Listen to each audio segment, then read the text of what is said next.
It's summer and the weather is beautiful, which of course makes it a great time to buy an electric skateboard. If you're considering spending between $500 and $800 on your next e-skate, you're likely deciding between the Ownboard W2 and the WowGo 3. And if you're not, you probably should be, because having played with Backfire's G2T and Meepo's NLS, we can confidently tell you that the WowGo and Ownboard are indeed the front runners. But which is more deserving of your money? As always, we'll begin our comparison with a powertrain analysis, and here we immediately see an important design difference. While WowGo has decided to use familiar hub motors, Ownboard has opted for a more ambitious belt-driven solution. There are a number of misconceptions surrounding the pros and cons of these drivetrain configurations, and we could dedicate an entire video to clarifying the physics, but instead, we'll let the numbers speak for themselves. As it turns out, the WowGo 3 with its hub motors provides superior mid-range torque, achieving a highly impressive 5 to 15 mph time of just 2.2 seconds, faster than the venerated boosted V2. The Ownboard is no slouch, but with a time of 2.6 seconds, it falls considerably lower on the chart. This torque differential affects both acceleration and hill performance. To better understand how, have a look at these hill climbing comparisons. Yeah, I'm not surprised. Jesus, that thing really just takes off. Oh boy. Yeah, this thing's struggling. I mean, jeez. Yeah, oh yeah, definitely. The thing definitely doesn't brake quite as hard, which is a little bit strange. The Ownboard does strike back, however, with a higher top speed, reaching an impressive 25 miles per hour, while the WowGo tops out just a little under 24. In both speed and torque, the WowGo and Ownboard really are very similar, but we think it's fair to crown the WowGo the overall winner. Also, needless to say, because both boards use the renowned Hobbywing speed controller, control precision and fluidity really are as good as it gets. Moving on to presentation, we see both products draw inspiration from Boosted, and both look sharp. The WowGo's deck is beautifully contoured and the grip tape is stylish as well. On the board's underside, it's flaunting bespoke enclosures, an authentic Paris truck, and athletic-looking orange offset core wheels. We really like this board's aesthetic, and our only complaint is its poorly designed charging socket, which, as you can see, makes removing the rubber cover unduly difficult.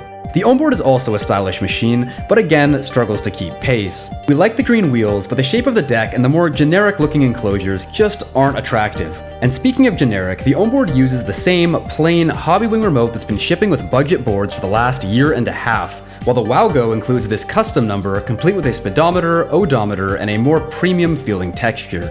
But it's not all bad news for the W2, which deals its rival a crushing blow in our range tests. Both boards' batteries are constructed from premium Samsung 30Q cells, but the W2 is packing 50% more of them.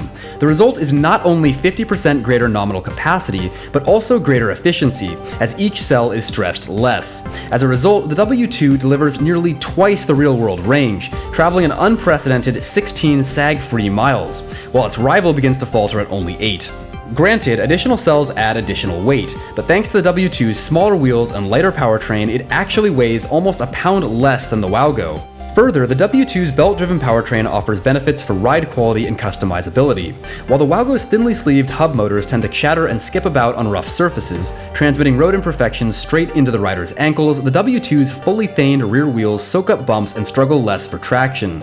Enthusiasts can also swap out Ownboard's conspicuously Chinese-looking stock wheels for premium models of their choosing, aided by an included set of pulleys for orangutan-style cores. With the WowGo, what you get out of the box is what you're stuck with. Fortunately, it's a strong stock setup. Beyond the inherent advantages of the Ownboard's belt-driven configuration, there's little else to differentiate these boards from a skate quality perspective. Both feature the same excellent bamboo fiberglass composite deck, which is every bit as flexible as the Superflex decks found on premium V3 boosted boards. Due to a difference in contour, the Ownboard feels ever so slightly more flexy, while the WowGo feels marginally stiffer and more springy, but the difference is barely noticeable. Ride height and wheelbase are nearly identical, as are the board's trucks.